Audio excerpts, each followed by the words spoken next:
Okay. सो matrices वाले topic को हम तीन पार्ट्स में कवर करेंगे। पहला वाला पार्ट में हम लोग कॉन्सेप्ट और ऑपरेशन सीख लेंगे मैट्राइसिस के। और सेकंड पार्ट में हम we can go for inverse, matrix inverse और उसके एप्लीकेशंस। ये हम सेकंड पार्ट में करेंगे और थर्ड पार्ट में इन्हीं दोनों के एग्जाम्पल्स ठीक से पढ़ने की कोशिश करेंगे, समझने की कोशिश करेंगे। ये जो पार्ट है ना, ये पार्ट थोड़ा कॉम्प्लिकेटेड पार्ट है और ये जो है कंसेप्ट एंड ऑपरेशंस, ये बेसिक है। तो बेसिक हम अब से शुरू कर देंगे। चलो लेट्स स्टार्ट। अच्छा, अब मैट्राइसिस काफ़ी बड़ा पार्ट है, इतना सिंपल नहीं है, काफ़ी बड़ा सब्जेक्ट है। अब मुझे इसको कंडेंस करना है एज मच एज पॉसिबल। तो rather than explaining every single thing, एक छोटी से छोटी चीज़ें एक्सप्लेन करने से बेहतर है I will start by what ever is important. और जैसे जैसे हम आगे जाएंगे, हम जो भी चीज़ें ज़रूरी है सिलेबस के लिए वो कवर करेंगे।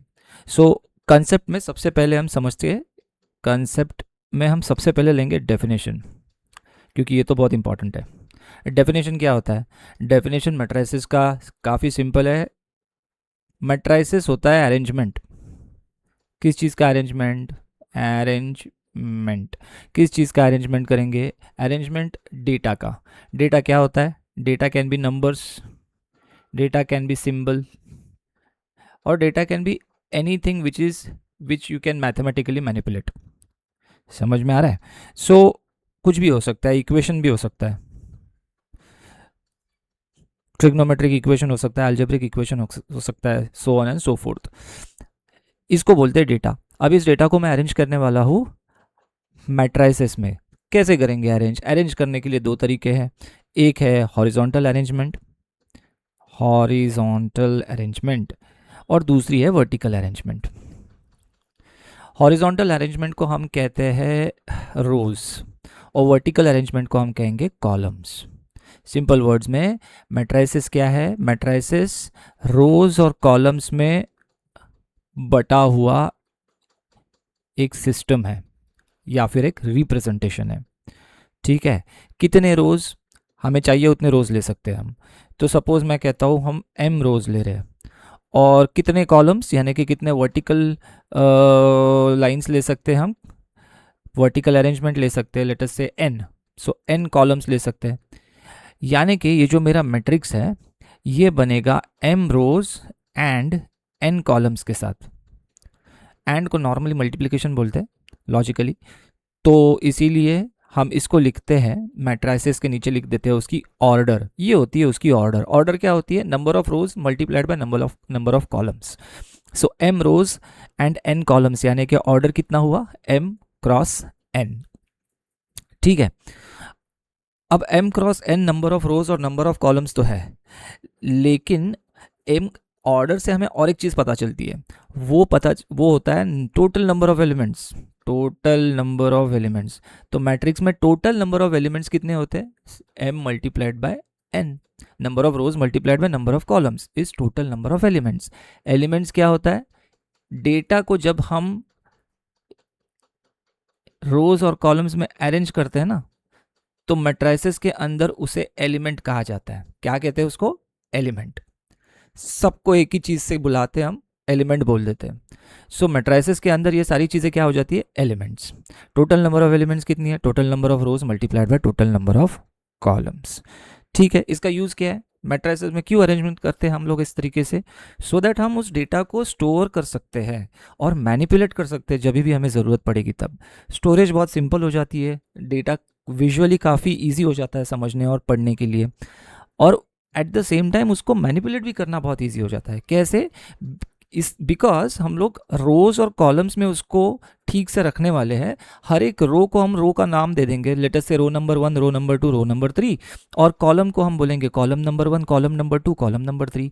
इसीलिए किसी भी एलिमेंट का जो एड्रेस है या फिर किसी भी सेल का जो एड्रेस है उसे मैं रो नंबर और कॉलम नंबर से बुला सकता हूँ। ठीक है, एलिमेंट को इन जनरल ए करके बुलाया जाता है। तो अगर मैं बोलता हूँ element number 1 column number row number 1 column number 2, तो ये जो एलिमेंट है वो एलिमेंट बनेगा ये वाला। लेटस इसको हटा के यहां कर देते हैं, ये वाला बन जाएगा मेरा एलिमेंट। अगर मैं बोलता हूं फर्स्ट रो थर्ड कॉलम, तो ये वाला बन जाएगा ये element, first row third column वाला। यानी कि हर एलिमेंट का नाम दूसरे एलिमेंट से अलग होगा। Elements will be unique and distinct. ठीक है, so this will be easier for me to store and manipulate the data, इसीलिए हम मैट्रिसेस में उसको अरेंज करते हैं। अब नेक्स्ट टॉपिक पे जाते हैं। अब हम देखते हैं कंसेप्ट में types of matrices. Types of matrices में अब बहुत अलग अलग तरीके के मैट्रिसेस है, डजन भर मैट्रिसेस है, बट हम क्या करेंगे, हम उसको क्लासीफाई कर देंगे according to our interest. So let us say सबसे पहले हम क्लासीफाई करते हैं, हमें ऑर्डर पता है मैट्रिक्स की, ऑर्डर होती है m×n, तो मैं बेस्ड ऑन ऑर्डर मैट्रिसेस को क्लासीफाई कर सकता हूँ। बेस्ड ऑन ऑर्डर माने, बेस्ड ऑन ऑर्डर का मतलब होता है अगर m और n दोनों इक्वल है, दोनों सेम नंबर्स है, for example 2×2 3×3, number of rows और नंबर ऑफ कॉलम सेम है, तो इस मैट्रिक्स को कहा जाता है स्क्वायर मैट्रिक्स। क्या कहते हैं इसको? Square matrix. स्क्वायर में बहुत अलग अलग टाइप के मैट्रिसेस हम पढ़ सकते हैं। 3 सबसे क्लासिक मैट्रिसेस होती है, डायगोनल, स्केलर और आइडेंटिटी मैट्रिक्स। ये तीनों काफी इंपॉर्टेंट मैट्रिसेस है from 12th standard and 11th standard point of view. और अगर मेरी ऑर्डर में m और n की वैल्यू इक्वल नहीं है, m एंड n अलग है, जैसे 2×3 या 3×2, तो ये बन जाती है rectangular matrix. Rectangular matrix. So 2 type के matrices important matrices, square matrix, rectangular matrix. Square matrix क्या है? जिसकी ऑर्डर सेम है।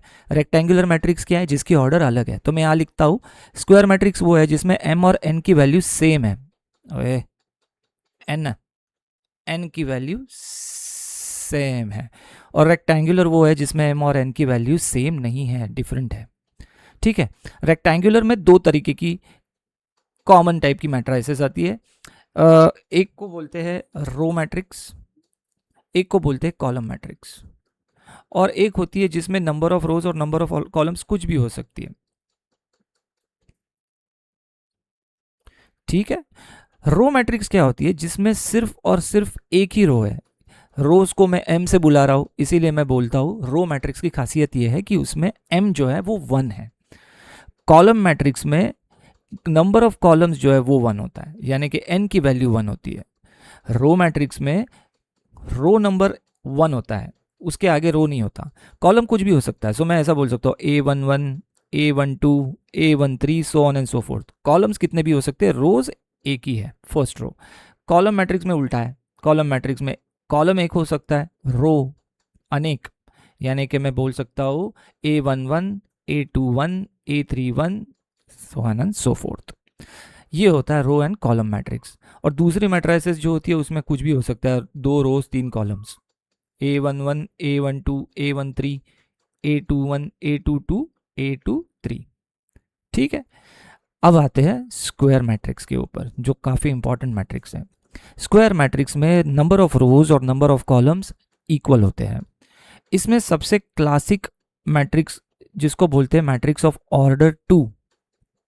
ऑर्डर 2 यानी कि 2 रोज और 2 कॉलम्स। ये ऐसी दिखेगी A11, A12, A21, A22। उसके बाद आती है matrix of order 3। Matrix of order 3 में 3 रोज और 3 कॉलम्स होंगे।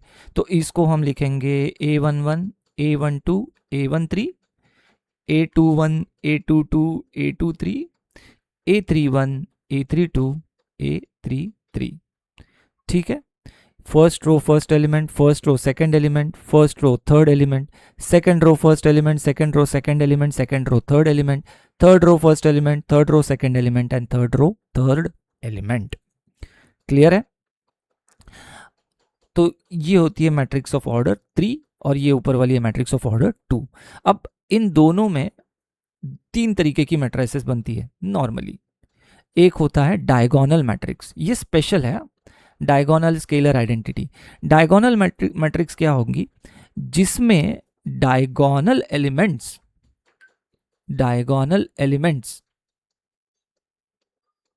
नॉन जीरो होंगे।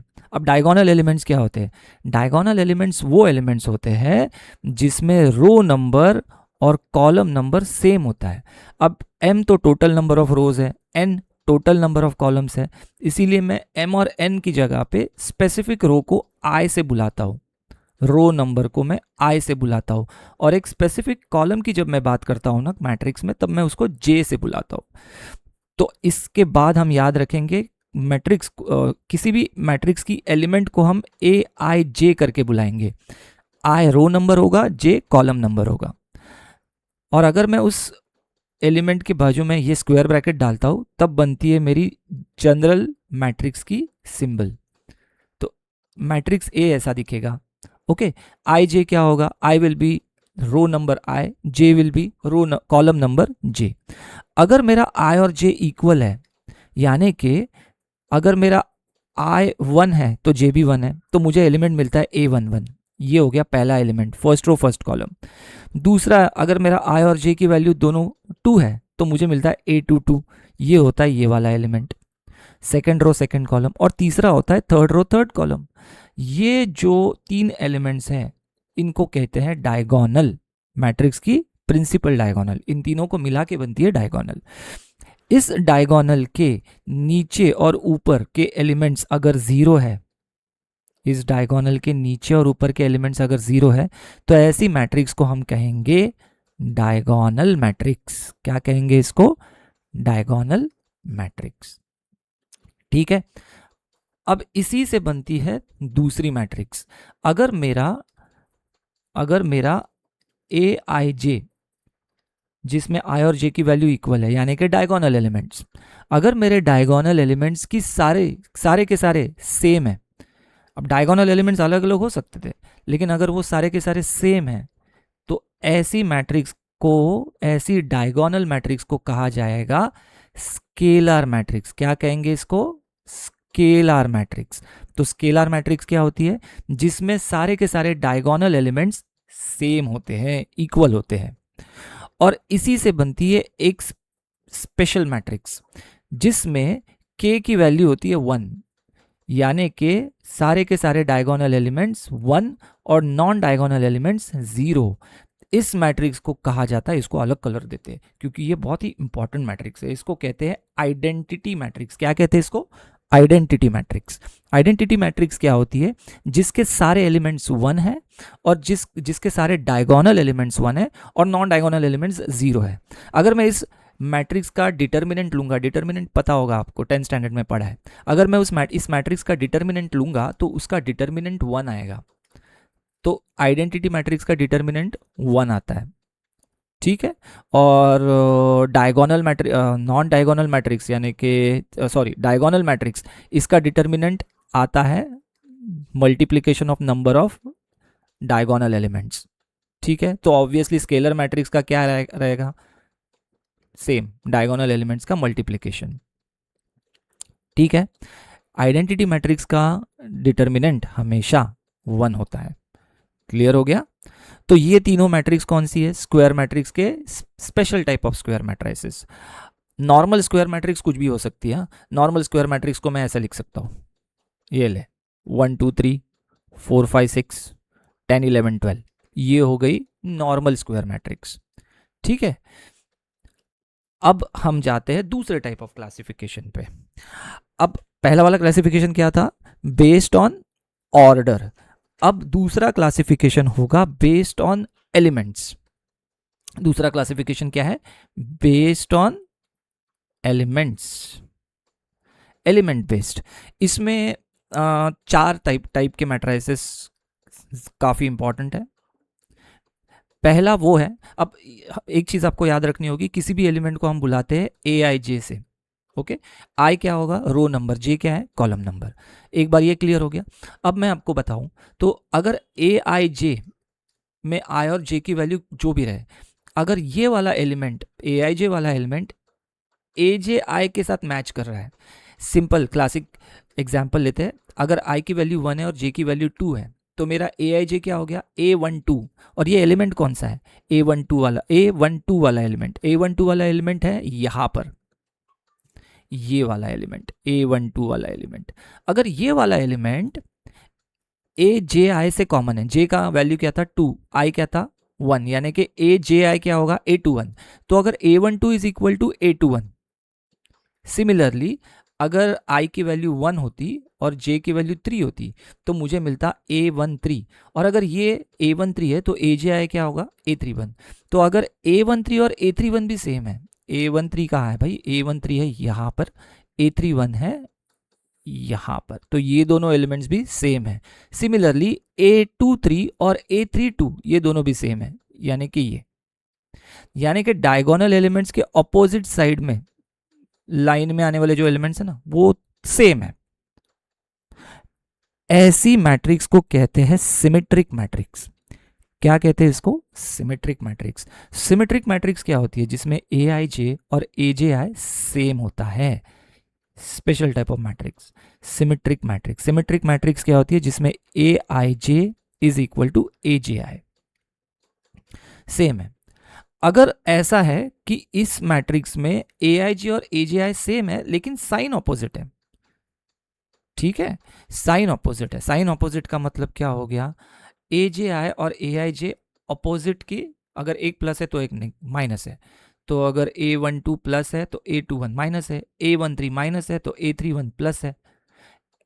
अगर ये है आपके पास ऐसी वाली मैट्रिक्स है जिसमें ये जो एलिमेंट्स है इनके नंबर्स वैल्यूज तो सेम है लेकिन साइन ऑपोजिट है, और सेकंड केस और सेकंड चीज, जिसके डायगोनल एलिमेंट्स जीरो है, ऐसी वाली मैट्रिक्स को कहेंगे स्क्यू सिमेट्रिक मैट्रिक्स। क्या कहेंगे इसको, skew symmetric matrix. Skew symmetric matrix में दो कंडीशंस होती है। पहली condition, A I J will be equal to minus A J I, sign उल्टी, वैल्यूज तो सेम रहेगी लेकिन साइन उल्टी। ये कब होगा, जब आई और जे सेम नहीं है, यानी कि रो नंबर और कॉलम नंबर सेम नहीं है। रो नंबर और कॉलम नंबर मेरा सेम नहीं है, रो नंबर और कॉलम नंबर अगर सेम हो गया तो वो क्या हो गया, वो हो गया डायगोनल एलिमेंट। तो नॉन डायगोनल एलिमेंट्स की साइन उल्टी है, ठीक है, और डायगोनल एलिमेंट्स अगर है यानी कि आई और जे इक्वल है तो वैल्यू जीरो है उसकी।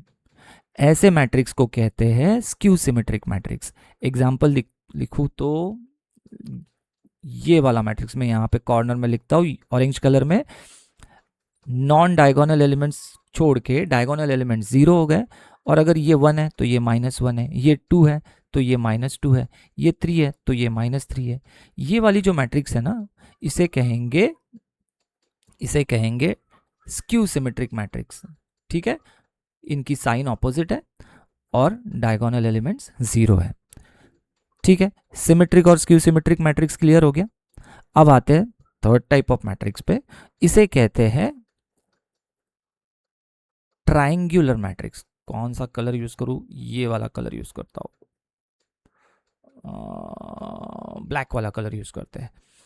Triangular matrix, triangular matrix, triangular matrix क्या होता है, हमें पता है डायगोनल एलिमेंट्स।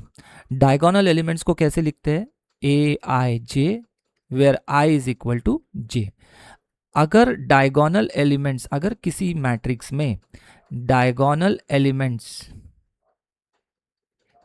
के नीचे वाले सारे एलिमेंट्स जीरो है और ऊपर वाले सारे एलिमेंट्स या तो जीरो है या तो नॉन जीरो है, तो ऐसी मैट्रिक्स को कहा जाएगा अपर ट्रायंगुलर मैट्रिक्स। क्या कहेंगे इसको, अपर ट्रायंगुलर मैट्रिक्स, ठीक है। यानी कि इस मैट्रिक्स में डायगोनल एलिमेंट्स के ऊपर वाले एलिमेंट्स नॉन जीरो है या फिर जीरो हो सकते हैं, वी डोंट नो, लेकिन नीचे वाले सारे एलिमेंट्स जीरो है। तो A I J will be equal to zero, A I J will be equal to zero if I is less than, देखो यहां पर ये वाला एलिमेंट देखो, रो नंबर 2 है, कॉलम नंबर 1 है, तो आई जो है वो जे से बड़ा है, तो आई इज ग्रेटर देन जे। ये वाला एलिमेंट भी वही है, रो नंबर 3 है, कॉलम नंबर 1 है, 3 इज ग्रेटर देन 1, यानी कि row number is greater than column number. ये वाला भी वही है, यहाँ पे रो नंबर 3 है, कॉलम नंबर 2 है। तो ये एलिमेंट्स यानी कि जिसमें आई की वैल्यू जे से बड़ी है, ऐसे सारे एलिमेंट्स जीरो है, तो उसे कहेंगे अपर ट्रायंगुलर मैट्रिक्स। और ऑब्वियसली इसका उल्टा, अगर जे की वैल्यू आई से बड़ी है और ऐसे सारे एलिमेंट जीरो है, ए आई जे, तो उसे कहेंगे लोअर ट्रायंगुलर मैट्रिक्स। ठीक है, तो लोअर ट्रायंगुलर मैट्रिक्स और अपर ट्रायंगुलर मैट्रिक्स भी पता चल गया। और एक लास्ट टाइप का मैट्रिक्स जिसे कहते हैं ट्रांसपोज मैट्रिक्स, ये भी बेस्ड ऑन एलिमेंट ही है, ट्रांसपोज ऑफ अ मैट्रिक्स या फिर ट्रांसपोज मैट्रिक्स। ट्रांसपोज क्या होता है? ट्रांसपोज में हम रोज को कॉलम्स की जगह पे कर देंगे, कॉलम्स को रोज की जगह पे। यानी कि अगर मेरा एलिमेंट ऐसा है 1 2 3 4 5 6 7 8 9, अगर मैं इसको ऐसे लिखता हूं 1 4 7 2 5 8 3 6 9, क्या किया मैंने रो को कॉलम बना दिया, फर्स्ट रो को फर्स्ट कॉलम बना दिया, सेकंड रो को सेकंड कॉलम बना दिया और थर्ड रो को थर्ड कॉलम बना दिया। तो मेरी जो पहली वाली मैट्रिक्स थी ए, अब वो उसकी ट्रांसपोज हो गई है, इसे कहते हैं ए ट्रांसपोज। तो ये एक अलग टाइप की मैट्रिक्स है। ये क्या होती है? ये मैट्रिक्स होती है जब आप ए आई जे यानी कि जो एलिमेंट्स है उसको आई और जे की जगह पे जे आई कर देते हो। तो ए आई जे में आई को रिप्लेस करते हो जे के साथ, यानी कि A12 वाला जो एलिमेंट है उसको आप डाल देते हो A21 में, A13 का एलिमेंट को आप डाल देते हो A31 में, so on and so fourth. Simple words में रो को कॉलम बना देते हो, कॉलम को रो बना देते हो, तब मिलता है ट्रांसपोज। तो बेस्ड ऑन एलिमेंट्स 4 टाइप की मैट्रिसेस मिली हमें, symmetric, skew symmetric, triangular, and triangular में 2 है, अपर ट्रायंगुलर, लोअर ट्रायंगुलर, और ट्रांसपोज। ठीक है, अब हम आते हैं लास्ट, इसको कहते हैं स्पेशल मैट्रिसेस। स्पेशल मैट्रिसेस क्या होती है? स्पेशल मैट्रिसेस में 2 होती है, ये है, सबसे पहली होती है ऑर्थोगोनल मैट्रिक्स, ऑर्थोगोनल मैट्रिक्स, और एक होती है आइडेम्पोटेंट मैट्रिक्स। ये दोनों मैट्रिसेस जो है ना, ये हम एडवांस में पढ़ेंगे। ठीक है, चलो अब हम आते हैं नेक्स्ट पार्ट पे, बहुत टाइम लग गया कंसेप्ट क्लियर करने के लिए। ठीक है, अब हम आते हैं नेक्स्ट पार्ट में, इसे कहते हैं operations, matrix operations. Matrix operations क्या होता है? ऑपरेशंस ऑन मैट्रिसेस, जैसे हम नंबर्स को ऐड करते हैं ना, ऐड और सबट्रैक्ट, वैसे ही हम मैट्रिसेस को भी ऐड एंड सबट्रैक्ट कर सकते हैं, लेकिन इसके कुछ रूल्स हैं। पहला रूल, जब आप मैट्रिक्स को ऐड एंड सबट्रैक्ट करोगे तो मैट्रिक्स की ऑर्डर सेम होनी चाहिए। Order of matrix should be same, matrix की जो ऑर्डर है ना वो सेम होनी चाहिए। यानी कि आप 2/3 मैट्रिक्स को 3/2 मैट्रिक्स के साथ ऐड नहीं कर सकते, खास करके ऐड एंड सबट्रैक्ट की बात कर रहा हूं मैं। ठीक है, तो ऐड और सबट्रैक्ट करते वक्त हमें एक चीज का फोकस ज्यादा इंपॉर्टेंट जरूरी है कि ऑर्डर ऑफ मैट्रिक्स सेम होनी चाहिए। अगर ये पॉसिबल है, अगर ऑर्डर ऑफ मैट्रिक्स आपकी सेम है, तो आप मैट्रिसेस को ऐड कर सकते हो element by element addition. Element by element addition का मतलब होता है ये वाली जो एलिमेंट है ना A11 वाली, वो दूसरे मैट्रिक्स के उसी पोजीशन वाली एलिमेंट से ऐड होगी और किसी पोजीशन से ऐड नहीं होगी। यानी कि A11 को मैं B11 के साथ ऐड या सबट्रैक्ट कर सकता हूं, ठीक है। A12 को B12 के साथ ही ऐड या सबट्रैक्ट कर सकता हूं, किसी और एलिमेंट के साथ नहीं कर सकता हूं। इसको कहते हैं एलिमेंट बाय एलिमेंट ऑपरेशन या फिर एडिशन एंड सबट्रैक्शन। सिंपल है, ज़्यादा डिफिकल्ट तो है नहीं, समझना इजी है इसको। तो मैट्रिसेस को ऐड और सबट्रैक्ट करना काफ़ी इजी है। अब आता है सेकंड पार्ट, जिसको कहते हैं मल्टीप्लिकेशन ऑफ मैट्रिसेस। ये थोड़ा इंपॉर्टेंट है, इसे थोड़ा फोकस करना है। मल्टीप्लिकेशन ऑफ मैट्रिसेस, इसके लिए सबसे इंपॉर्टेंट स्टेप है कन्फॉर्मेबिलिटी। कन्फॉर्मेबिलिटी या कन्फॉर्मेबल मैट्रिसेस। कन्फॉर्मेबल मैट्रिसेस का मतलब होता है ऐसे मैट्रिसेस जो मल्टीप्लिकेशन करने के लिए क्या कहें उसको, वैलिड है। यानी कि दो मैट्रिसेस को आप मल्टीप्लाई तभी कर सकते हो जब वो कन्फॉर्मेबल है। कन्फॉर्मेबल क्या होगा? कन्फॉर्मेबल एक कंडीशन होगी। क्या होगी वो कंडीशन? पहले मैट्रिक्स का, सपोज मैं बोलता हूं मेरा मैट्रिक्स, पहला मैट्रिक्स जिसको मैं मल्टीप्लाई करना चाहता हूं वो A है और उसकी ऑर्डर है m क्रॉस n, और मेरे पास दूसरा मैट्रिक्स है B। मैं A को B के साथ मल्टीप्लाई करूंगा, B की ऑर्डर है P मल्टीप्लाइड बाय Q। तो कन्फॉर्मेबिलिटी कंडीशन बोलती है कि पहले मैट्रिक्स का कॉलम नंबर दूसरे मैट्रिक्स के रो नंबर के साथ मैच होना चाहिए। अगर ये कंडीशन पॉसिबल है तो ही दोनों मैट्रिसेस को आप मल्टीप्लाई कर सकते हो, नहीं तो मल्टीप्लिकेशन पॉसिबल ही नहीं है। समझ में आया? तो कन्फॉर्मेबिलिटी की कंडीशन बहुत सीधी सादी और बहुत ही क्लियर है। पहले मैट्रिक्स का कॉलम नंबर दूसरे मैट्रिक्स के रो नंबर के साथ मैच होना चाहिए, तभी आपके दोनों मैट्रिसेस को आप मल्टीप्लाई कर सकते हो। क्लियर हो गया? अगर मैं इससे एक चीज़ बहुत क्लियरली समझ में आती है, अगर मैंने मैट्रिसेस का ऑर्डर चेंज कर दिया, यानी कि मैं B को A के साथ मल्टीप्लाई कर रहा हूँ, और अगर मेरा, तो अगर let us take an example, A का ऑर्डर है 2 इंटू 3, B का ऑर्डर है 3 इंटू 1, ठीक है। तो A इंटू B के हिसाब से अगर मैं A और B को मल्टीप्लाई कर रहा हूँ तो मैं देखूंगा A का जो कॉलम नंबर है विच इज़ 3, वो B के रो नंबर के साथ मैच होना चाहिए विच इज़ 3। मैच हो रहा है, यानी कि A इंटू बी तो पॉसिबल है, A इंटू बी पॉसिबल है, कंफॉर्मेबल है, पॉसिबल है यानी कंफॉर्मेबल है। लेकिन B इंटू ए ये पॉसिबल होगा क्या? B की ऑर्डर है P इंटू क्यू, A की ऑर्डर है M इंटू एन। Q और M के बारे में हमारे पास इंफॉर्मेशन नहीं है। M कितनी है? 2 है। Q कितनी है? 1 है। क्या ये दोनों मैच हो रहे? नहीं हो रहे, यानी कि B into A is non conformable. और अगर वो नॉट कन्फॉर्मेबल या नॉन कन्फॉर्मेबल है, यानी कि इनका प्रोडक्ट ही नहीं निकल सकता। इससे एक चीज काफी क्लियर हो जाती है, A into B is not necessarily equal to B into ए।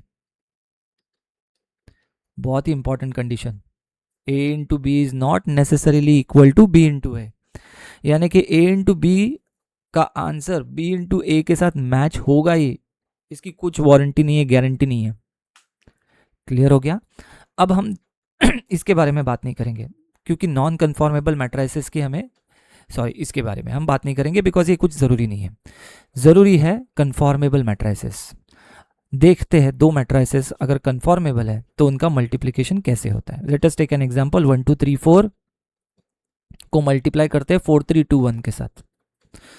अगर आपके मैट्रिसेस की ऑर्डर सेम है तो ऑब्वियसली वो कन्फॉर्मेबल होगी, क्योंकि पहले मैट्रिक्स का रो कॉलम दूसरे मैट्रिक्स के रो और कॉलम के साथ ऑटोमेटिकली मैच होने वाला है क्योंकि ऑर्डर सेम है, तो ऑब्वियसली दोनों कन्फॉर्मेबल होंगे। मल्टीप्लाई कैसे होंगे? मल्टीप्लाई करने के लिए ना एक सिंपल सा एक्शन दिमाग में डाल दो। वो एक्शन ऐसा है,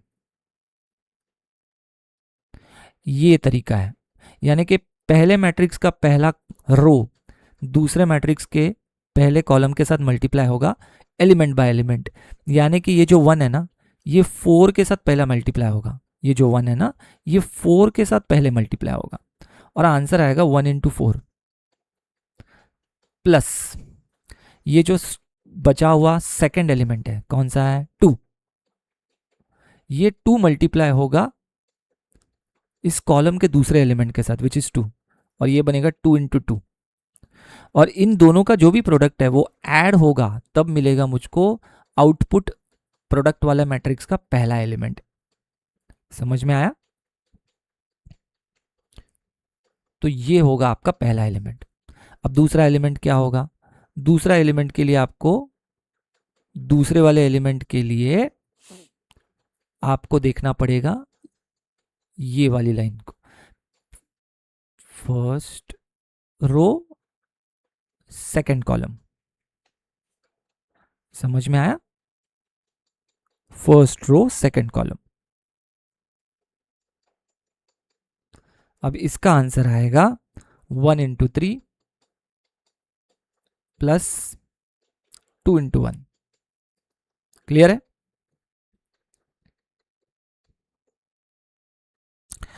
उसके बाद होगा थर्ड वाला एलिमेंट। ध्यान से समझो क्या कर रहा हूं मैं। फर्स्ट रो फर्स्ट कॉलम, तो आपको पहला एलिमेंट मिला। फर्स्ट रो सेकंड कॉलम, तो ये दूसरा एलिमेंट मिला।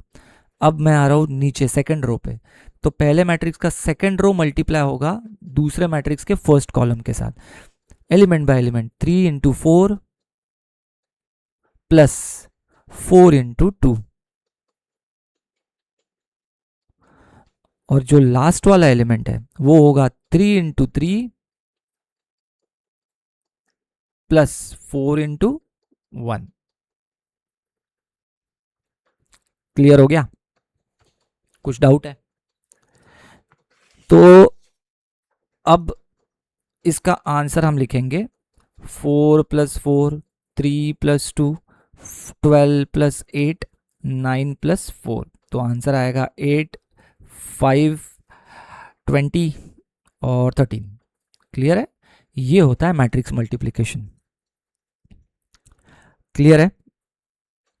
मैट्रिक्स मल्टीप्लिकेशन में आपको फोकस करना होगा कौन सा मैट्रिक्स पहला है, कौन सा मैट्रिक्स दूसरा है। पहले मैट्रिक्स का पहला रो दूसरे मैट्रिक्स के पहले कॉलम के साथ मल्टीप्लाई होगा, 1 to 1 मल्टीप्लिकेशन होगा। फर्स्ट एलिमेंट के साथ मल्टीप्लाई होगा, प्लस सेकंड एलिमेंट के साथ मल्टीप्लाई होगा, और फिर जो टोटल वैल्यू आएगी उसको ऐड कर देंगे, तब आपको मिलेगा पहला एलिमेंट। ये प्रोसेस चलते रहेगा सारे एलिमेंट्स के लिए। क्लियर हो गया? ये है मैट्रिक्स मल्टीप्लिकेशन।